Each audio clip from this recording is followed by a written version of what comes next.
This conference will now be recorded.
Oh, that's charm.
You're gonna connect with the actual. I did the phone. It's on Easy. speaker. It doesn't matter either way. I mean, you still run it through the optics up there anyways, right?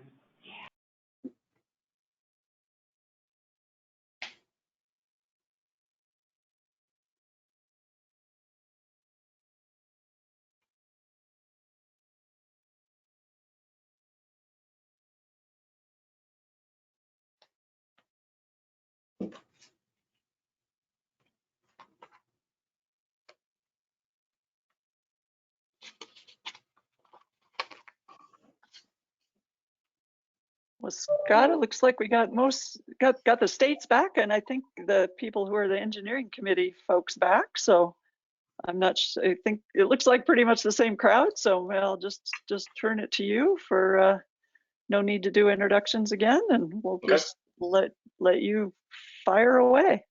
All righty. Good afternoon again. Scott Van Winkle, Texas Technical Advisor for the Red River Compact. I'm going to go ahead and call the Red River Compact Engineering Committee meeting to order. Again, there's no agenda. We're just going to give our reports in the same order that we did for the Environmental Committee meeting: Texas, Oklahoma, Louisiana, and Arkansas. So with that said, I'm going to go ahead and get started. Texas Engineering Committee report, April 26, 2021. We'll start with reservoir levels. In the Red River Basin in Texas, there are 20 reservoirs tracked by the Texas Water Development Board's Reservoir Status Tracker application on its website, including the Sulphur River and Cypress Creek basins. Currently, basin-wide, the reservoirs are at about a 92% full, ranging from 8.6% in some smaller reservoirs in Reach 1 to 100% in Reach 2 subbasin 2. Lake Texoma is currently 93% full, All the reservoirs in the Sulphur and Cypress basins are full or nearly full due to recent rainfall in East Texas. Looking at permitting activity in Texas, in the Red River Basin in Texas, there are 289 active water rights permits for uses including irrigation, municipal, mining, industrial, and recreation. During 2020 to the present, TCEQ issued 3 water rights permits, 1 in the Red River Basin and 2 in the Sulphur River Basin. Currently, there are 2 pending permit applications being reviewed in the Red River Basin and 2 in the Sulphur River Basin. The North Texas Municipal Water District's permit to construct the Lower Bodark Reservoir for 367,609 acre feet of storage capacity has been extended to 2019. According to TCEQ's Dam Safety Division, construction is ongoing and the reservoir has started impoundment. Looking at dam safety, the TCEQ Dam Safety Program monitors and regulates both private and public dams in Texas. There are over 7,200 dams in Texas with more than 4,000 regulated by the Dam Safety Program, including 30 high hazard, 400 significant hazard, and 2,600 low hazard non-exempt dams. The program periodically inspects dams that pose a high or significant hazard and makes recommendations and reports to dam owners to help them maintain safe facilities. Currently, there are no dam safety issues identified within the Red River Basin. Going to finish up with stream flow conditions. For the calendar year 2020 through the present, stream flows have been highly variable in the Texas reaches of Cypress Creek and the Red and Sulphur rivers. Currently, most of the flows are in the normal to above normal range, with some exceptions in the western tributaries of the Red River in Texas. Flows at the index and spring bank gauges, which are indicator flow gauges for Texas compact compliance, have experienced several high flow events separated by lower average flows. The highest daily flow at index was about 85,500 CFS in May of 2020, and the low was 980 CFS in November.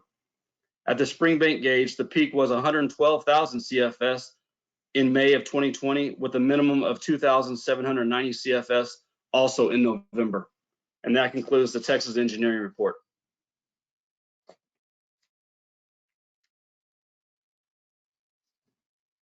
If there are no questions, we'll move on to Oklahoma.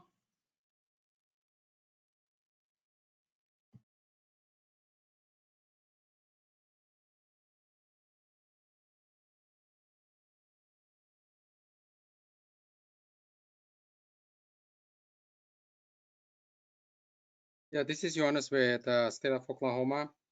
The first report, it's about the dam safety. We made some rules update regarding our fees and our minimum standard for the inspection.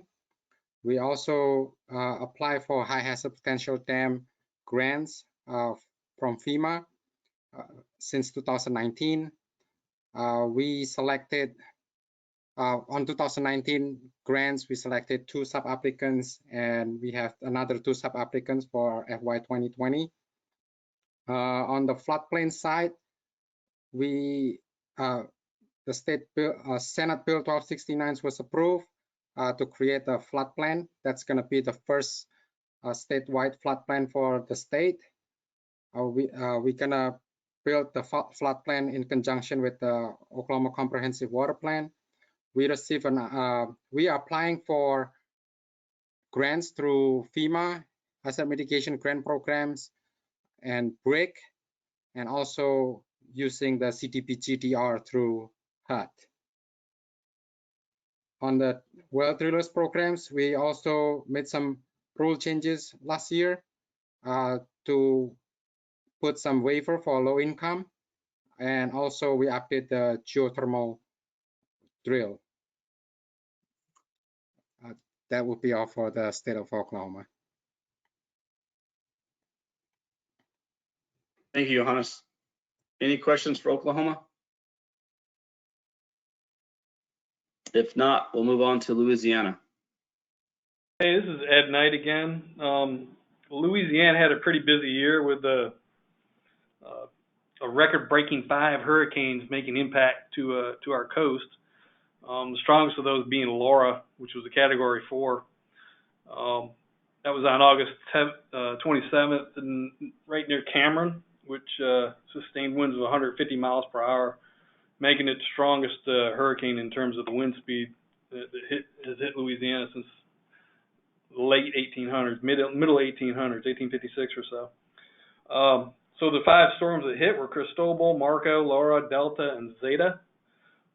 Laura, obviously the most impactful, was still a Category 2 halfway up our state into Natchitoches, and even a Category 1 as far north as Caddo Parish, which actually got to Texarkana, Arkansas, as a Category 1 storm right at the state line, but diminished pretty rapidly after that.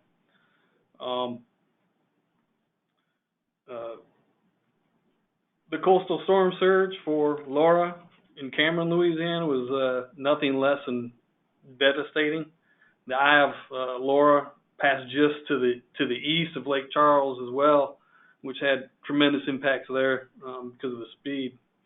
So with the exception of the coastal storm surge flooding, though, there was actually pretty limited flooding impacts, mostly because all the hurricanes that hit us they were moving along pretty quick. They weren't slow. So we didn't get a lot of flooding. We did have a lot of wind damage, though. Related to that, from 2016, we've received $1.2 billion from Housing and Urban Development. And we received approval for our master plan in February 2020 to use the CDBG MIT funds, which was that $1.2 million, to which we dedicated $100 million for round 1 flood mitigation projects, and another $163 million for 15 state-identified projects. The round 1 project's deadline was in March of 2021, so that just passed. They received 190 applications, and they're being evaluated for approval.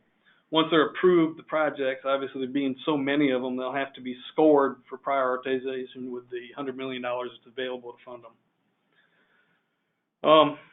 The state identified projects, 4 of those are in the Red River Compact area, 1 in Reach 3, which is Black Bayou all the way up in the northwest corner of the state, and then 3 more in Reach 4. All of them are dam projects. They're all oriented around hardening, increased capacity for drawdown, and upgrading to the current design standards. Louisiana's dam safety rules and regulations at that time when they were built were not what current standards are, so we're doing something to improve that. We're looking at probably incorporating several accordion spillways for all that. To that effect, we had talked last year about the modeling effort that was going on directly related to that. We secured 7 contracts with 7 large consultants. If you can share your screen, I'll be glad to put an exhibit up that would show you what those regions are. Otherwise, I'll just keep pushing on and let you know that those regions are attached as Exhibit 1. So those 7 contractors are all in the midst of doing TO number 1 right now, which a big part of that was to go out and figure out what existing data is out there to leverage it for these and try to figure out exactly how they're going to go about doing the modeling they're going to do. In other words, they're going to do their modeling approach. Every one of them has submitted all 48 of the Hook 8s in for review. So that's well underway and keeping everybody busy around the state. So that's all being run through the Office of Community Development. That's the Louisiana Watershed Association. They're the one with the money behind it. They're the one really organizing all of the funding and everything for the CDBG money. So the project funds are going through them. We expect the modeling to be done in about 5 years. We'll start getting models within the year. But we see a lot of this as a really good way to maybe leverage data between us and Arkansas. We haven't talked much about that yet, but the Water Institute of the Gulf is already talking to Texas about leveraging their data because everything runs down into the Sabine. It's not this particular compact, but there are we are working with Texas on that. So there's definitely room to work across the borders with this to maybe come up with some good methods to resolve some of the older issues that have been floating for a while. As a part of that, we're reflying the whole state in QL1 Lidar. I've got a couple exhibits for that as well. They're exhibits 2 and 3. You'll be able to see them in the final report when I turn them in.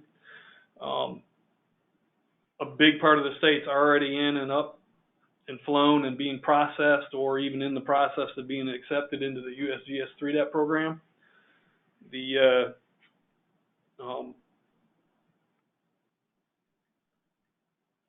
We're also getting the aerial imagery to go along with it. That was something that we didn't initially start with, but we're going back and collecting that as well. As far as stream flows go, it's been a pretty good year. Just like last year, it was a wet one, so there were really no major issues. There was a few days below 40 CFS on Bayou Macon, a few days between 1 and 3,000 on the red, and I think the Ouachita only had like a single day, which is fantastic. So I mean, things are going well. The best is doing better as well. They only had one little 2-week period where they were below compact standards. So I mean, with the climate change, I guess, comes benefits and drawbacks, for a lack of a better way to put it. Otherwise, we didn't have any additional committee meetings, but we're glad to be able to say that Arkansas has submitted their well data to us back in October of 2020. So we've got lots of stuff to chew on here, and a lot of that well data I think is going to help inform some of the models we have that are going to be running across the north part of our state. And that's all I have to report, unless somebody has specific questions. I guess maybe I just had kind of a logistical question. I guess, James, do you need to make Ed presenter so that he could share the couple of things that he had mentioned?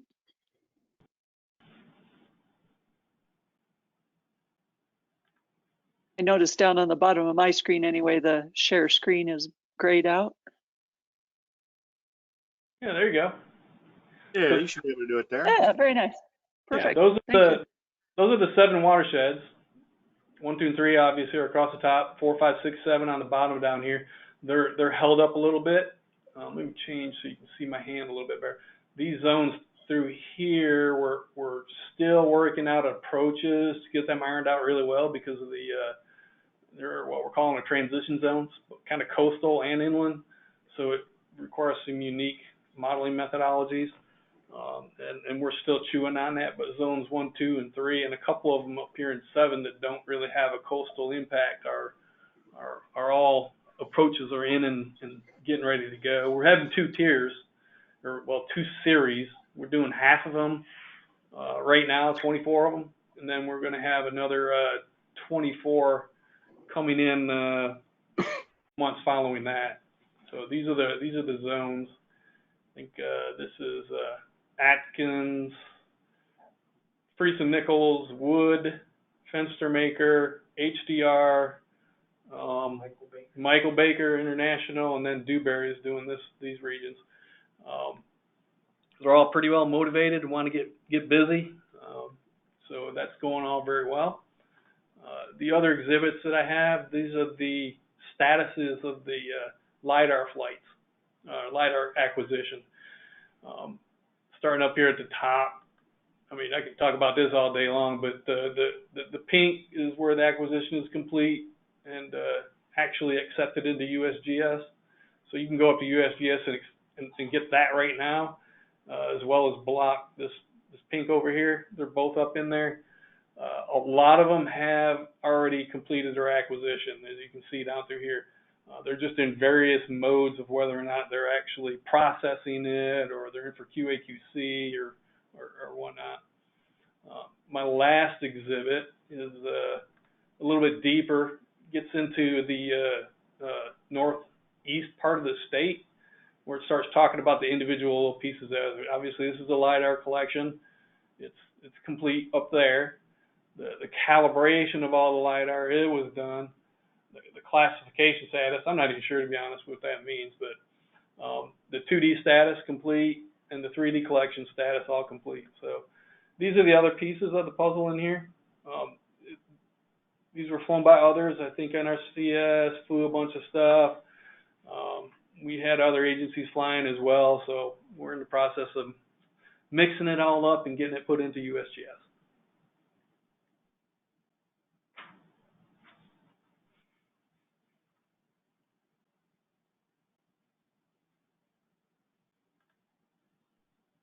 Ed, this is Sue. I had a couple of questions, and you probably told us this last year, and I apologize if I forgot. But so my two questions are the source of the money, both for the mitigation project and for the state identified projects. And then the second question is, I guess, what all will I mean, 5 years, these are big efforts. I guess what all will the modeling, are they doing routing, doing stream flow projection? I guess what will the models tell you when they get developed? That wasn't very good English, but I think you know what I mean. Yeah. So all the funding sources is through the HUD money that was through that CDBG money. That's all coming from HUD. The action plan actually had all this modeling in it, so it was all approved through HUD and everything. Our governor put out an executive order, which I could actually include on this if you'd like to see that. I could put it in as another attachment, but that really lined out what we wanted to try to do. And a big part of that was obviously the flooding. That was first and foremost, but there's a whole lot of added value stuff. Some of the environmental aspects where we're trying to get at low flow, which is completely contrary to the flooding situation, but absolutely necessary for all the environmental needs. So those aspects are in there. And right now we're really working really hard to figure that all out, because those types of models drive costs up a lot, and we're trying to make sure we can really fully encompass the primary objective, which is the flooding. So we wanted to be able to do the flooding on a Huck 8 scale for large floodplain projects, and we wanted to break that down further into not necessarily the 12s, but something very similar to that for more detailed models, especially around the heavily populated areas that have a lot of repetitive losses and whatnot. Population density is high.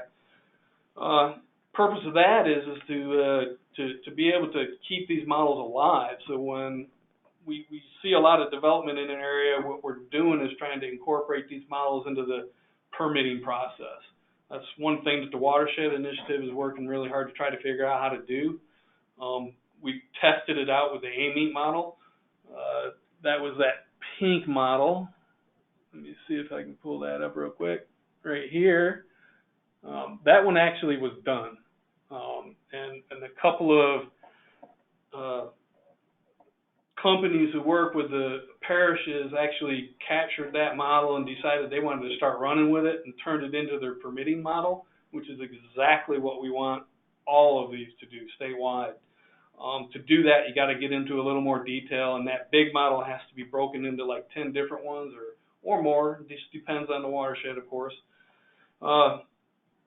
You do that through HEC-WAT. That allows you to work on all these different models simultaneously, and it also allows you to personalize each of them a little bit.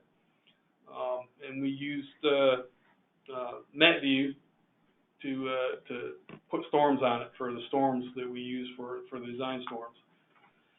So as the models go in, the people use them, and the permitting agency acquires the model back from them. All we really need at that point is the digital elevation map that we're running our models on to be returned to us. Those are some of the things that we're really trying to needle in on right now and make sure how to make that work perfectly. But yeah, that's really the big intent. We've got a lot of low flow stuff in there we're trying to work out. One of the biggest problems if you're trying to get models to work on the high end of flooding as well as the low end of flooding are calibration issues. It's very hard to get models to calibrate on that wide a spectrum and to get them to work properly. So we may end up with two sets of models for those. Great, thanks for those extra details. Appreciate that. Not a problem. So this is John Michael. If I could just add one more thing, that the HUD money was predominantly related to the BP oil spill settlement. That money was made available to the state for these projects.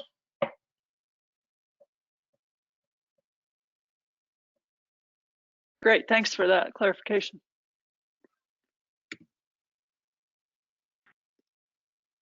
Thank you, Ed. Any other questions for Ed? All right, we'll move on to Arkansas.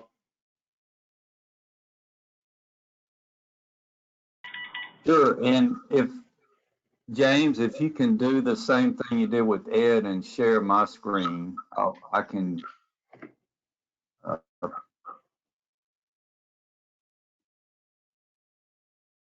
Also, I was going to say we received and sent over to James this morning I think 2 of the reports that Arkansas had. Okay, well here they are. You have them anyway. We actually sent those over right before the meeting started because we had received those. So, Ed, I appreciate your sharing the ongoing efforts there in Louisiana and how things are progressing there with collecting data and some of your modeling efforts. And we're, I think, going into the future, you know, hopefully we'll be able to match up some of the things that are going on the Arkansas side with what you've got, particularly in the Beth watershed, and maybe continue to provide us insight into how that system reacts. But one thing I wanted to kind of in line with that was the rainfall. What we've been trying to do for the last couple of years is to be able to establish some, if not direct, some inferred relationship, obviously, between precipitation runoff and then what we're seeing measured at the gauges in respect to looking at compliance in the compact.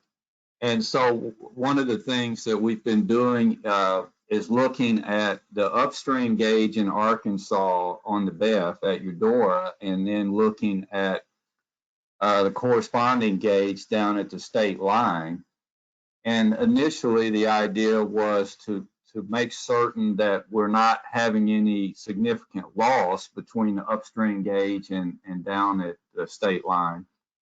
And if we are, then, you know, what could that be attributed to?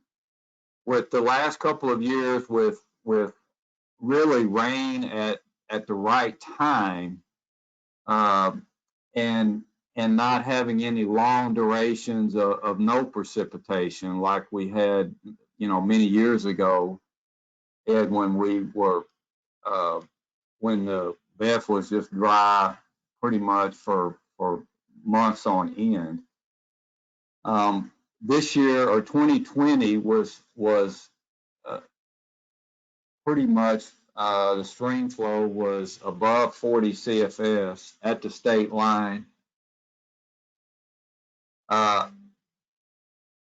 during the growing season, and that's primarily the time, just to remind everyone, when we're looking at when there most likely diversions and water uses would be occurring,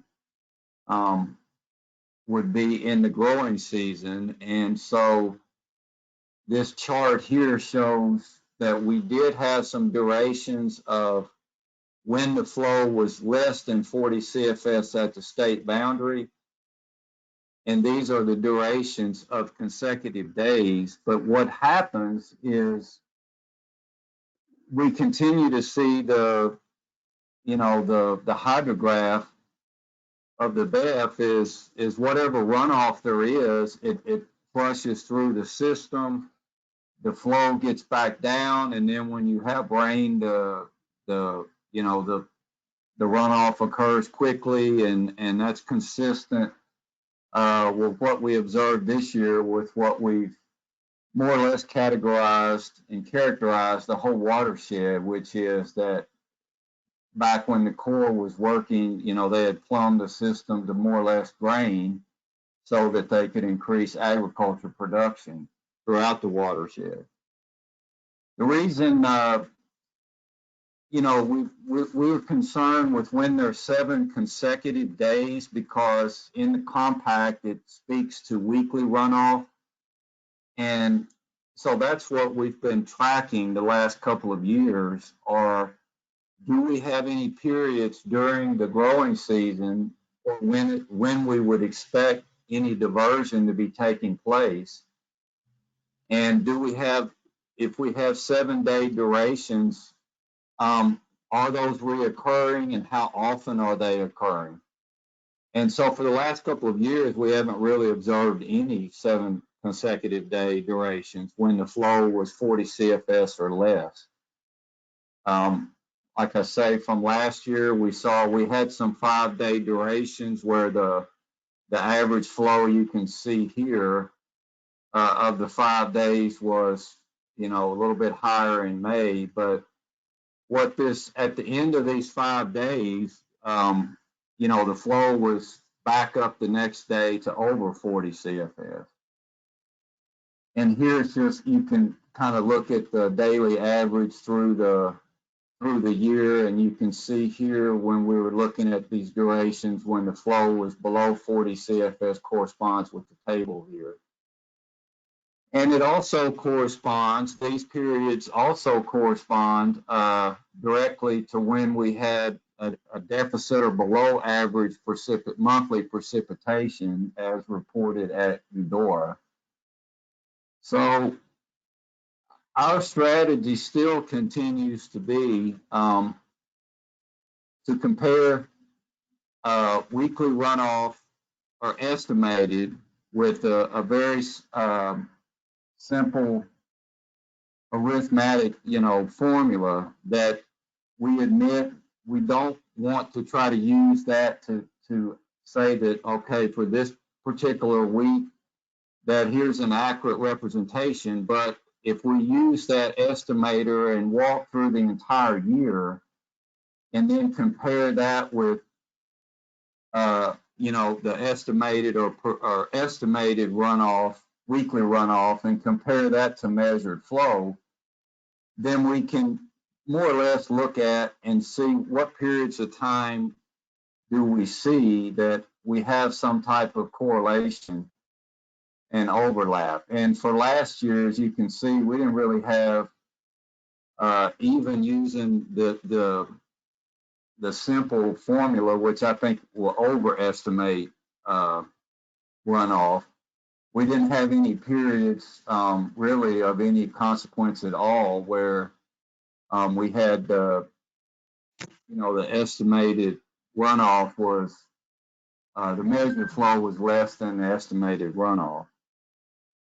So again, I think in combination of comparing a lot of different things, we can add those and give us a picture, I think, and still it's a good method to track if we have any anomalies, perhaps from year to year. But as Ed already mentioned, the last couple of years, we've certainly not had any drought conditions similar to what we had 10 years ago.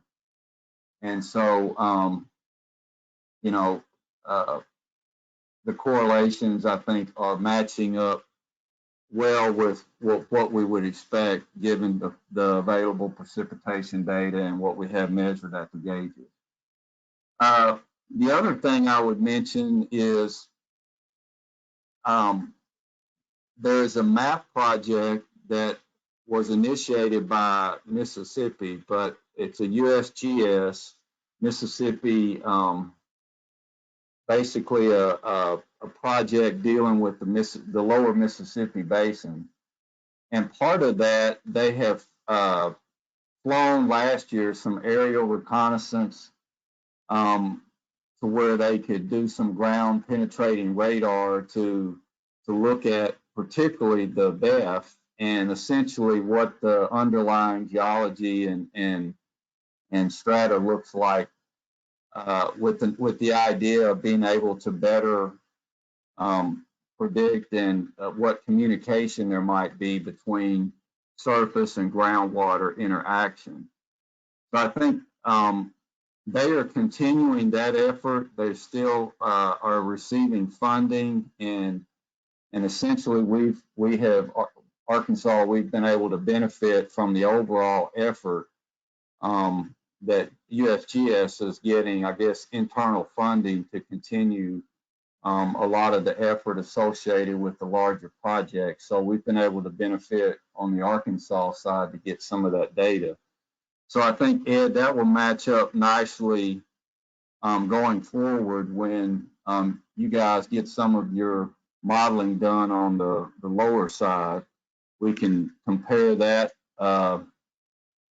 the data set that we've got in Arkansas, and see if that provides any more insight than what we've got today. And I guess Sean has done a technical report related to all of our compact streams flowing across the boundary into Louisiana, and that report was also included, and I believe all the engineering committee members, you guys should have received that last week. And I'll default, Sean, if you want to cover anything particular on the other streams or any of the other data, I'll default to you.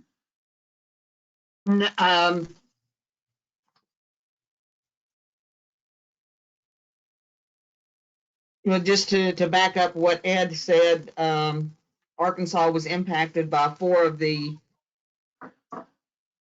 storms, tropical storms, which increased our overall precipitation values.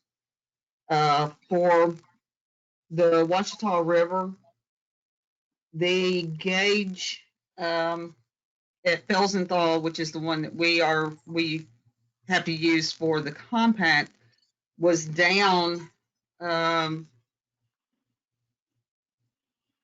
basically the 1st of January through July. So I'm guessing that was for maintenance. But on the Ouachita River, we only had 1 instance of falling below the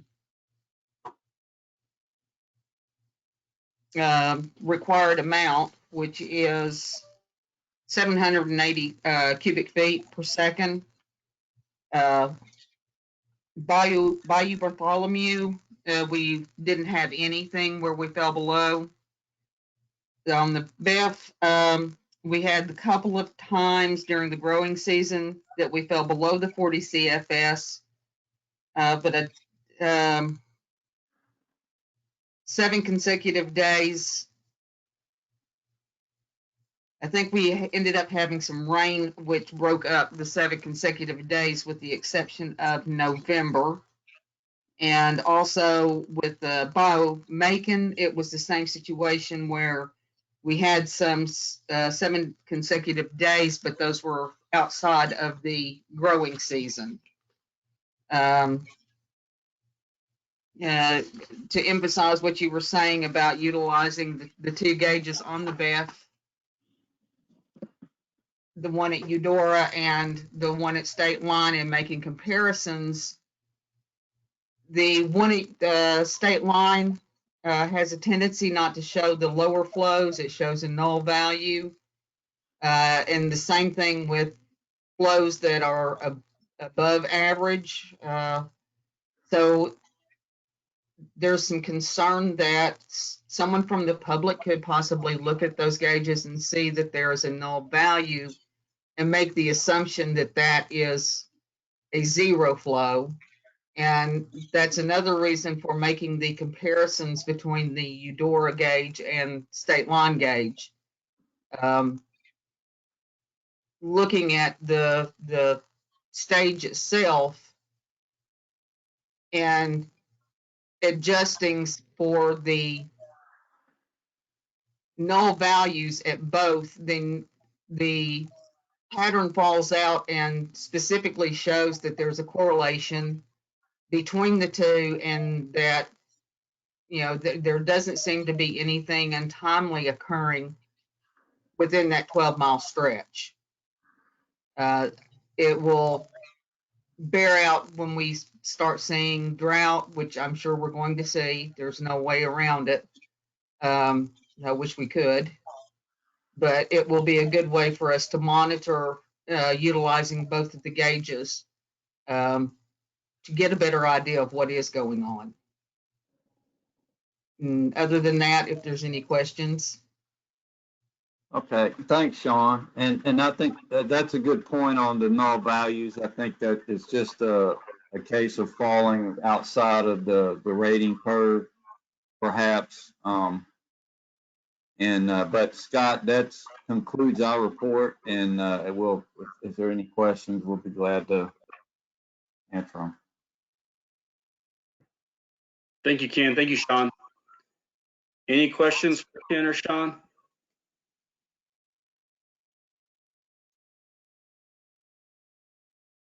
Well, thank you. Any other thoughts? Any questions on anything else?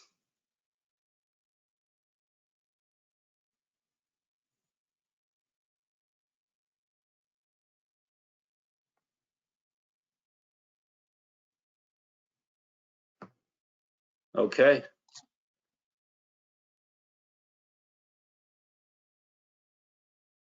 Well, Chairman Lowry, I guess we will end the engineering meeting, and we have the legal committee meeting coming up at 3:30.